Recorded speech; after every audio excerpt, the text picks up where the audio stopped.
la conquista de Canaán, que viene siendo la conquista del alma, nuestra Canaán cautiva.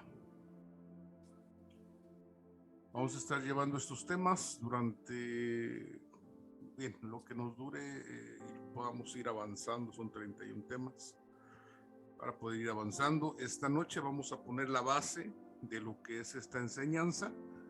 Y yo quiero, por favor, que usted tome nota, como siempre, tome nota de lo que hoy estamos ministrando. Todos sean bienvenidos a esta enseñanza, la conquista de Canaán.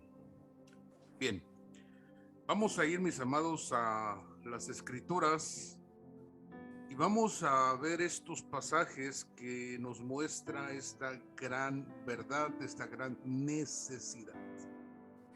Lucas capítulo 21, verso 19 dice lo siguiente: con vuestra paciencia ganaréis vuestras almas. Conquistando el alma. Recuerde que hemos dicho que el espíritu salva al alma y el alma salva al cuerpo. Es la misión del espíritu para con el alma y del alma para con el cuerpo. De manera que lo que nos dice el Señor Jesús es que con paciencia ganaremos nuestras almas. Mire qué interesante tema para poder desarrollarlo esta noche. Bien, yo quiero que usted vea esta realidad espiritual, el tabernáculo. ¿Qué era el tabernáculo del Señor? Sino el lugar donde Él se manifestaba. Recibió Moisés de parte de Dios la instrucción de levantar un lugar donde el Señor podía manifestarse al pueblo de Israel. Y mire lo que nos dice Hebreos capítulo 9, verso 2. Dice: porque el tabernáculo estaba dispuesto así. En la primera parte, llamada el lugar santo, estaban el candelabro, la mesa y los panes de la proposición. Tras el segundo velo estaba la parte del tabernáculo llamada el lugar santísimo. Ahí se encontraba el arca del pacto, y dentro del arca del pacto se hallaba la tabla de los 10 mandamientos, la vara que reverdeció, y se encontraba el maná recubierto con brea para que quedara como testimonio. El pan que caía durante 40 años del cielo. Bien, ¿qué es lo que más había en el tabernáculo? Mis amados estudiantes, en el tabernáculo se encontraba el atrio también. Usted lo puede ver allí donde se ve esta diapositiva. Usted puede ver el atrio. Para poder entrar, mire, había una cortina de 4 colores. Cruzaba y el pueblo podía llevar sus sacrificios delante de los sacerdotes para presentarlos al Señor. Y de esta manera Israel se mantenía conectado con el Señor, con su Dios. Se encuentra erguido el lugar santo, donde hablamos que se encuentra el candelabro, la mesa y el incensario también de oro. También, mis amados, se encuentra el lugar santísimo. Allá adentro se encuentra el lugar santísimo. Son 2 lugares más el atrio, son 3 lugares. Esto, mis amados, representa nuestras vidas. Nosotros somos un tabernáculo.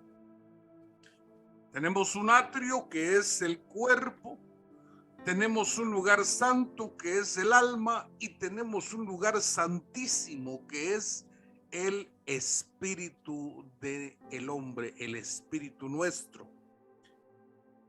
Déjeme mostrarle esta siguiente diapositiva. Y una de las cosas que nosotros tenemos que entender son las divisiones del tabernáculo interno. Dentro de nosotros hay un tabernáculo. Repito, el atrio es el cuerpo. El alma se encuentra el lugar santo y el espíritu es el lugar santísimo.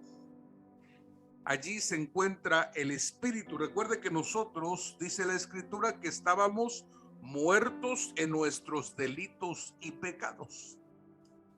Y en nuestra alma éramos enemigos de Dios. Pero vino el Señor y despertó nuestro espíritu. Le dio vida a nuestro espíritu. Y ahora nuestro espíritu tiene la capacidad de ministrar al alma. Porque el alma, mis amados estudiantes, dice la escritura que era enemiga de Dios. Se había enemistado con Dios. Por eso es que nosotros no queríamos nada del evangelio. Si los que estamos en el camino del Señor, creo que la mayoría podemos decir que no queríamos ni compromiso, ni queríamos asistir a una congregación, y muchos de nosotros sentíamos rechazo. ¿Por qué? Porque nuestra alma se encontraba enemistada con Dios. Pero cuando vino el Espíritu a ser despertado, reanimado, entonces comenzó algo tremendo en nuestras vidas, una transformación. Fuimos hechos nuevos en nuestro espíritu, renovados, y entonces comenzó una transformación. Bien, vamos a ver, mis amados, que el espíritu del hombre renovado, el que ha sido renovado, el que ha tenido un encuentro con el Señor, debe de ejercer un sacerdocio, de manera que el sacerdocio de nuestro espíritu debemos ejercerlo sobre nuestra alma. Quiero mostrarle lo que David decía en el Salmo 42 en el verso 5. Él decía: ¿por qué te abates, oh alma mía, y te turbas dentro de mí? Es una pregunta. ¿Por qué te abates, oh alma mía? Pero vemos que David se responde a sí mismo. Y él se dice: espera en Dios, porque aún he de alabarle, salvación mía y Dios mío. ¿Cómo podemos, después de estar abatidos, desanimados, tristes, poder sacar fuerza interna y decir: espera en Dios? Es una ministración del espíritu de David hacia su propia alma. No es una administración de la mente. ¿Por qué? Porque nosotros no usamos palabras persuasivas. Las palabras que nosotros hablamos provienen de Dios. Y si son palabras de Dios, son palabras que tienen poder para cambiar circunstancias. Entonces yo quiero que usted preste mucha atención, amado estudiante, en este capítulo 42, verso 5, donde David está diciendo que él se siente en su alma turbado. se siente abatido, se siente desanimado, se siente agobiado, se siente perseguido, golpeado por los hombres cuando le preguntan: ¿dónde está tu Dios? David, ¿dónde está tu Dios? Cuando las cosas están mal, la gente tiende a decir: ¿dónde está tu Dios? Pero nosotros sabemos que en el camino del Señor habrá momentos donde vamos a reír y momentos donde vamos a llorar. Habrá momentos buenos, pero también habrá momentos difíciles. De manera que tenemos que ejercer, amados estudiantes, un sacerdocio de nuestro espíritu para ministrarnos a nosotros mismos. David se ministraba a sí mismo.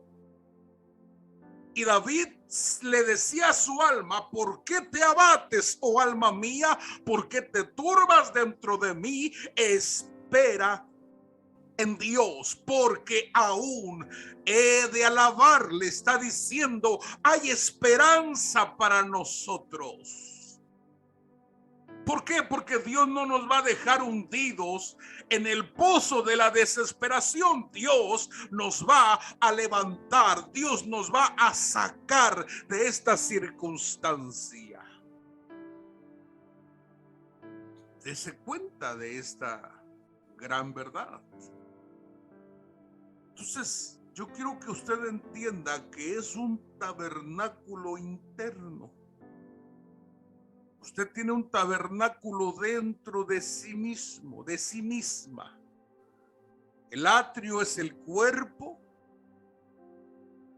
el lugar santo es el alma, pero el lugar santísimo es donde se encuentra el espíritu del hombre, el espíritu humano, y aquel solamente que ha sido renovado, el que ha sido renovado solamente.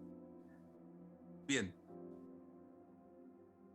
si usted tiene dudas, no se limite y usted puede realizar su pregunta. Bien, Lucas capítulo 21 verso 19 dice: en vuestra paciencia poseeréis vuestras almas. Esta es la versión del oso, una de las versiones más antiguas. Pero imagínense, del siglo XV. Esta versión dice: en vuestra paciencia poseeréis vuestras almas. Entonces el trabajo es poseer nuestra alma. ¿Por qué? Porque nuestra alma se encuentra cautiva. Y usted me dirá: ¿por qué se encuentra cautiva? Porque el alma se encuentra fraccionada, como si estuviera en pedazos. Y esos pedazos tienen que unirse uno con otro para llevar todo nuestro sentimiento a adorar y alabar y servir a nuestro Dios. Vamos a analizar algunos versos que son muy importantes para esta base que estamos colocando. No estamos todavía desarrollando el tema, pero hacia allá vamos. Bien, ¿por qué nos desanimamos si ya tenemos a Cristo? Si ya estamos en el Señor, si ya hemos experimentado. Mire, quiero decirle que es tan maravillosa la historia de Israel, de su salida de Egipto. Es tan maravillosa. ¿Por qué? Porque eso nos habla de nosotros. Nosotros vamos en un éxodo espiritual. Todos los que hemos llegado al camino del Señor, vino un Moisés y nos dio la palabra y recibimos y creímos que Dios nos estaba sacando de la tierra de Egipto espiritual, nos estaba sacando a una tierra que fluye leche y miel, a una libertad absoluta. De manera que cuando Israel sale de Egipto, usted sabe que 10 plagas azotaron sobrenaturalmente. Oiga, Egipto fue castigado por 10 plagas.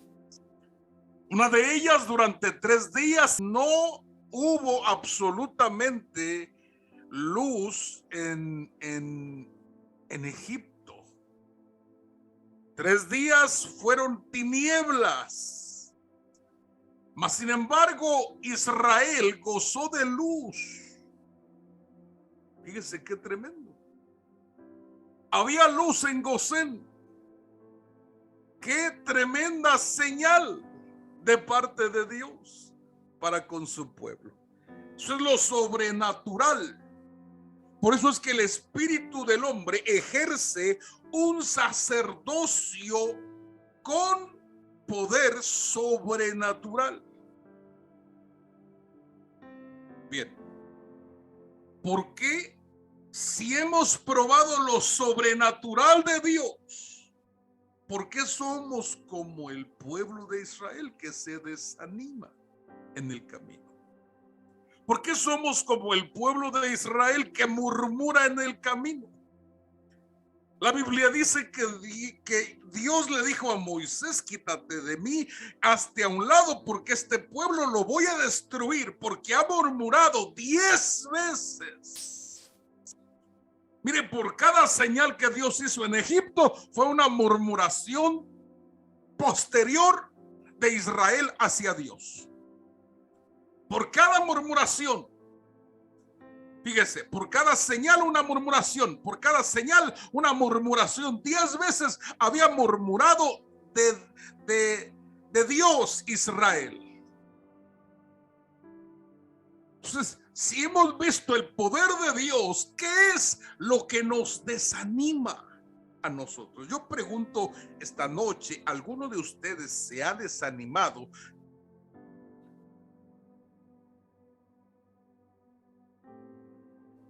No que se haya desanimado de conocer a Cristo, no, sino que alguna circunstancia le desanimó. Pregunto, ¿aquí no hay ninguno?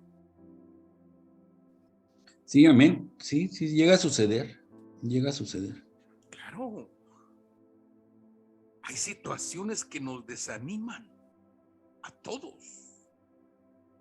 Situaciones que nos hacen sentir que nuestra fe divaga, que nuestra fe naufraga.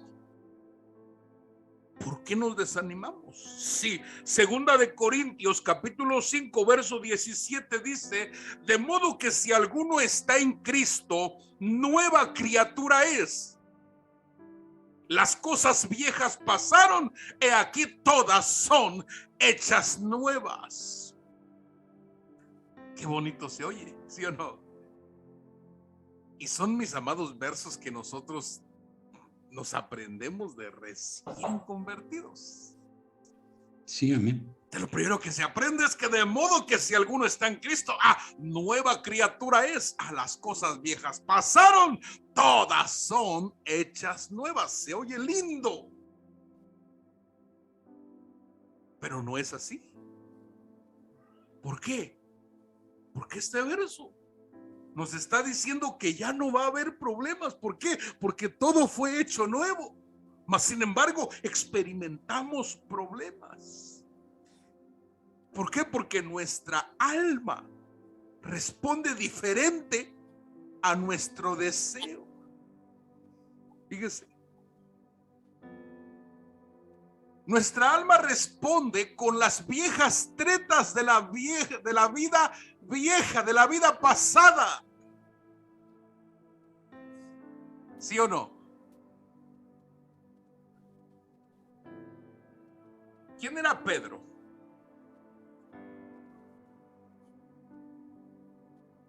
El pescador que el Señor llamó y le dijo: ya no serás pescador común y corriente, ahora serás pescador de hombres. Y los envía el Señor a hacer milagros, resucitar muertos, sanar leprosos, limpiarlos.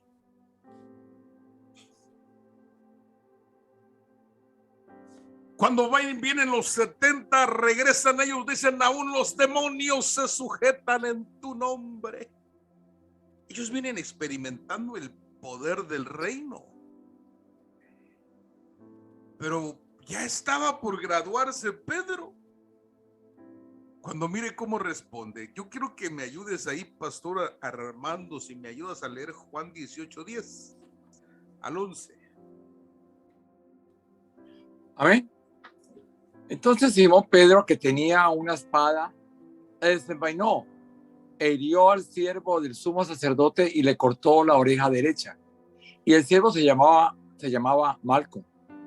Verso 11. Jesús entonces dijo a Pedro, mete tu espada en la vaina, la copa que el Padre me ha dado, ¿no la he de beber?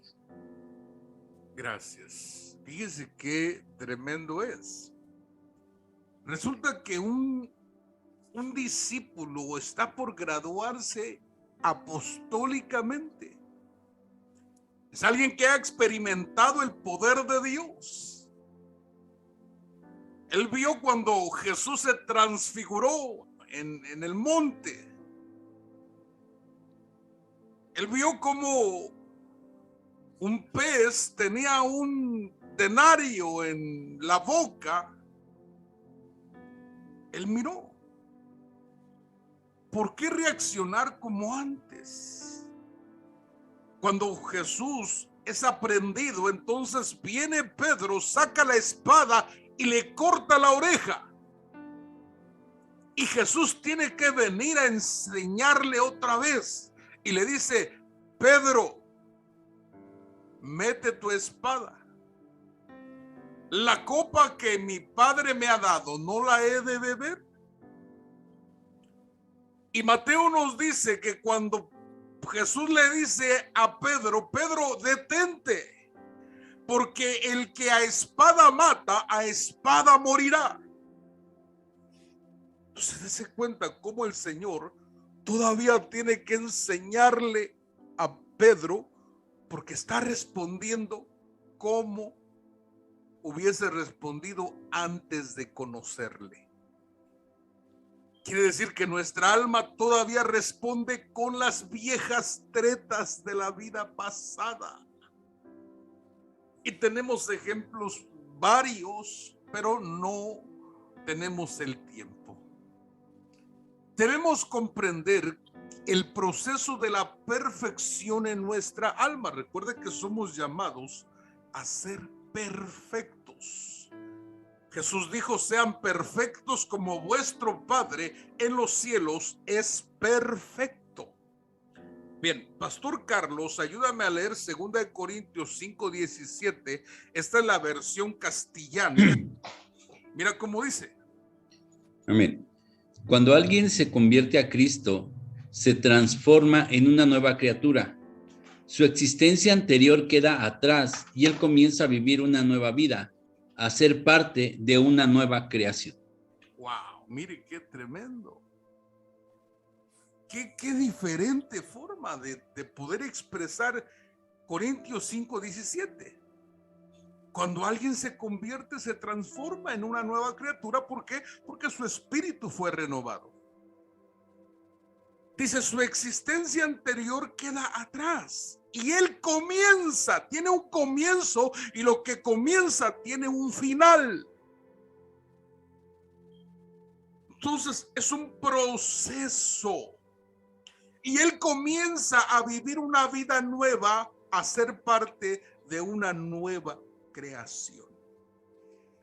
Entonces no se menciona en la Reina Valera, no se menciona el proceso, sino que ahí se menciona la terminación. Por eso es que hay mucha frustración en diferentes personajes, en diferentes hermanos. De Amén. manera que 2 tuviese que decirnos que si alguien está en Cristo, nueva criatura es. Las cosas viejas pasaron y todas serán hechas nuevas. ¿Por qué? Porque nos habla de proceso. Un proceso para llegar a la perfección. Quiere decir que nuestra alma se encuentra fragmentada. Somos espíritus renovados, pero con almas fragmentadas. ¿Por qué? Porque algo sucedió en la niñez. Algo sucedió quizás antes de nacer. Muchas veces los hijos son rechazados no porque sean malos los padres, sino porque la situación económica no es la óptima para tener un nuevo miembro en la familia. Pero ese rechazo ya le abrió una puerta a que ese niño o esa niña venga con un alma fragmentada. Se abrió una brecha. Un abuso sexual en la infancia, un maltrato físico por un padre alcohólico o violento, trajo una brecha y se fragmentó el alma. Una falta de afecto por los padres, un te quiero, un te amo, un abrazo, tal vez nunca lo tuviste, se fragmentó tu alma. Y es ahí donde nosotros necesitamos, a través del proceso, cerrar esas aberturas y unificar toda tu alma de manera que esté integral para cuando Cristo venga por nosotros. Somos espíritus renovados, pero con almas fragmentadas. Bien. Vamos a hablar, mis amados, la conquista del alma, nuestra Canaán cautiva. Fíjese qué tremendo es. Cuando Dios le da a Israel, le da la tierra de Canaán, fíjese qué tremendo. Dice Dios que le da la tierra no porque ellos sean justos, no había mucho, mis amados, que ofrecer, sino porque esa nación eran malos, perversos y habían hecho iniquidades. Quiere decir que las naciones de Canaán habían llegado al colmo del pecado. Anteriormente hemos mencionado cuál es el colmo del pecado cuando Dios es que trae juicio, destrucción, diluvio, etcétera. Y yo le pregunto esta noche, ¿cuál es el colmo del pecado? Las mezclas. La mezcla es el colmo del pecado. Y dice Dios que la tierra y los moradores de Canaán, los moradores de la tierra de Canaán han llegado a la iniquidad. Recuerde que el hombre peca, transgrede o se convierte en inicuo. Son los 3 niveles de pecado. Pecado es transgredir la ley de Dios. Después viene la transgresión, que es rebelarse contra Dios. Y después viene la iniquidad, que es destruir la obra de Dios. El mayor pecado cometido por las creaciones o por alguna creación. De manera que vemos cómo Canaán había llegado al colmo de su pecado. Y es por eso que Dios trajo juicio sobre esas naciones. Pero Dios le deja a Israel en claro que no es por su justicia, sino porque estos han pecado y se han hecho inicuos. Y el Señor los está echando fuera para entregarle ahora a ellos la nación de Canaán. ¿Sí me explico? Aquí es, mis amados, donde entran las batallas del alma. Pastora Perla, si nos ayudas a leer Primera de Pedro capítulo 2 verso 11. Sí, amén. Amados, yo os ruego como extranjeros y peregrinos que os abstengáis de los deseos carnales que batallan contra el alma. Bien, correcto. ¿Dónde se encuentra entonces la mayor batalla? Es en el alma. Es el asiento de nuestras emociones. Allí se encuentran las mayores batallas, porque el espíritu ya ha sido renovado. El espíritu busca las cosas de arriba, pero el alma todavía necesita unificarse, porque hay situaciones que todavía le llaman la atención. Por eso es que Pedro, escuche bien, aquel que experimentó la gloria del reino, pero después comete el error de cortarle la oreja a Malco, comete el error de negar a Jesús, comete el error de irse a pescar otra vez, comete el error de judaizar en el tiempo del apóstol Pablo. Él, después de un proceso, dice: amados, yo os ruego como a extranjeros y peregrinos que somos en esta tierra, que abstengáis de los deseos carnales que batallan contra el alma. Wow. Es una lucha. El alma no quiere a veces orar, no quiere leer la Biblia, no quiere adorar. El alma, el espíritu dice: sí, yo tengo sed, tengo hambre de Dios. Tengo hambre de Dios. Pero el alma dice: no, yo quiero otra cosa. Es una batalla. Son las batallas del alma. Por eso cuando Dios trajo a Israel, lo trajo durante el desierto, y para Israel se le convirtieron 40 años. Entraron a la tierra de Canaán. Y después empezó la repartición de la tierra, pero fueron conquistando poco a poco, poco a poco. De tal manera que duró 450 años toda la repartición de la tierra. ¿Por qué duró tanto la repartición de la tierra? ¿Por qué? 450 años. La tierra de Canaán. Mire esta diapositiva. Canaán, la tierra por poseer. Deuteronomio 11:31 dice: porque vosotros pasáis el Jordán para ir a poseer la tierra que os da Jehová vuestro Dios. Y la tomaréis y habitaréis en ella.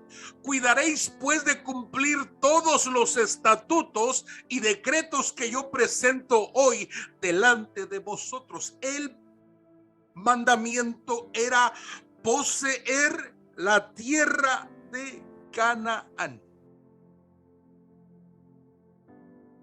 Pero la tierra se encontraba ocupada. Canaán, la tierra ocupada. Mira qué tremendo. No sé si esté mi hermana Margarita que nos ayude a leer, pastora Margarita, si nos ayuda a leer números 13:31. Amén. Al 32. Sí, apóstol, amén. Mas los varones que subieron con él dijeron: no podremos subir contra aquel pueblo, porque es más fuerte que nosotros. Y hablaron mal entre los hijos de Israel de la tierra que había reconocido, diciendo: la tierra por donde pasamos para reconocerla es tierra que traga a sus moradores, y todo el pueblo que vimos en medio de ella son hombres de grande estatura. Wow. De manera que la tierra que fluye leche y miel es una tierra que está ocupada. ¿Por qué? Porque tiene hombres fuertes,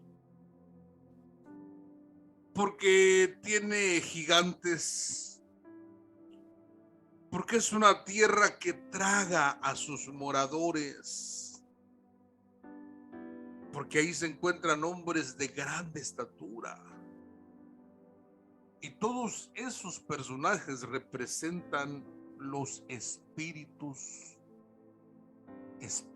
inmundos, demonios. Todos estos representan las potestades, las huestes de maldad en las regiones celestes. Todos estos tienen una representación. Espíritus que están estorbando para que el alma no sea liberada, para que el alma siga cautiva. El espíritu ha sido renovado. Qué bueno. Pero ¿por qué se desanima de buscar a Dios? ¿Por qué se desanima de mantener una vida de oración? ¿Por qué se desanima de hacer las cosas buenas? El ayudar a otros. Hay gente que ha sido lastimada y cierra su corazón y ya no ayuda a nadie más. ¿Por qué? Porque una parte de su alma fue herida. Se abrió una brecha. Y hay espíritus que están estorbando para que esa alma se mantenga en esa condición. Una condición de fragmentación. Fíjese qué tremendo. Entonces, yo quiero que usted vea que Israel, mis amados estudiantes, tardó 450 años en poder repartir toda la tierra a los hijos de Israel, toda la tierra. 450 años. ¿Por qué tardó tanto? Porque algunos no pudieron vencer a esos habitantes ni echarlos fuera. No pudieron. Murieron. Y después vino otra generación que trató de hacer lo mismo. No pudo. Murieron. Y se levantó otra generación y otra generación hasta que echaron fuera a los habitantes de esas tierras.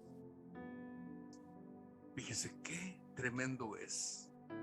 ¿Qué pasa cuando nosotros no vencemos a esos enemigos? Nuestros hijos van a heredar los mismos enemigos que no pudimos vencer. Ay, es que yo no sé, pero es que yo no puedo hacer eso. ¿Por qué no puedes? Si Cristo está contigo, todo lo puedes. No, es que yo no puedo porque es que soy débil. Pero dice la escritura, el débil diga fuerte soy, porque no está ejerciendo el sacerdocio el alma, sino el espíritu nuestro. El que está conectado con Dios, el que percibe las cosas espirituales, el que habla misterios con Dios en otras lenguas. Este está conectado con el espíritu de vida, y cuando está conectado el espíritu de vida con nosotros, entonces nos convertimos en gente invencible. Por eso Dios le dijo a Josué: nadie te podrá hacer frente, nadie. no hay gigante, no hay rey, no hay pueblo, no hay nación, no hay ejército que te pueda detener si tú obedeces. Si guardas lo que está escrito, nadie te podrá hacer frente en todos los días de tu vida. Pero ¿qué pasó cuando murió Josué? Josué aseguró su casa, dijo: mi casa y yo serviremos al Señor. Ellos sirvieron al Señor, pero cuando murió toda esa generación, murió Josué y murieron todos los ancianos. Entonces se levantó una generación que no conoció al Señor. Y estuvieron siendo cautivos de las naciones que todavía quedaron en la tierra. Fueron cautivos. Y Dios estuvo enviando libertador tras libertador, tras libertador, tras libertador, tras libertador. Levantó reyes, levantó profetas, levantó sacerdotes. Hasta que vino Cristo.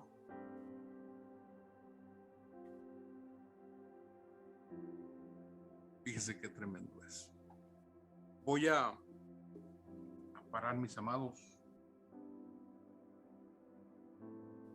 con este último verso. Todavía no entramos al tema. Todavía no entramos. Estamos por entrar apenas en el tema. Y el próximo viernes iniciamos con el primer rey que venció Josué. La primera ciudad del primer rey que vencieron, y vamos a ver todo su significado espiritual, y nosotros vamos a entender cuál es la primera cosa que necesitamos vencer. Si nosotros no vencemos, le dejamos, recuerda esto, si nosotros no vencemos, le dejamos a nuestra generación los mismos espíritus, las mismas luchas, los mismos demonios. Bien, termino con esto. Conquistando Canaán, Proverbios 16:32. Más vale ser paciente que valiente. Más vale dominarse a sí mismo que conquistar ciudades. Bien, ¿cómo dice su versión, pastores? Pastor Armando, ¿cómo dice tu versión? Dice la palabra del Señor, verso 32. Mejor es el que tarda en airarse que el fuerte, y el que se enseñorea de su espíritu que el que toma una ciudad. Correcto. Bien, Pastor Carlos, tu versión, ¿cómo dice, por favor? Amén. Mejor es ser paciente que poderoso. Más vale tener control propio que conquistar una ciudad. Correcto. La versión que yo tengo, me parece, si no me equivoco, es la Torres Amat. Dice: más vale ser paciente que valiente. Mire, es mejor ser paciente que valiente. Y más vale dominarse a sí mismo que conquistar ciudades. El dominio propio vale más que conquistar ciudades. Por eso la conquista del alma, mis amados, es una tarea para todos los creyentes. Bien, próxima clase nosotros estaremos hablando sobre el primer rey que hay que vencer y cuál es su simbología espiritual en lo que estaremos aprendiendo. Bien, preguntas al respecto, mis amados estudiantes. ¿Quedó claro lo que es el tabernáculo interno que llevamos? Claro. Margarita. Sí, amén. Cada tema que vamos a estar hablando, vamos a hablar específicamente de una área. y nosotros vamos a ir identificándonos cuáles son esas áreas en nuestras vidas. Bien, cierren sus ojitos y oramos al Señor y le pedimos que nos bendiga en esta preciosa oportunidad.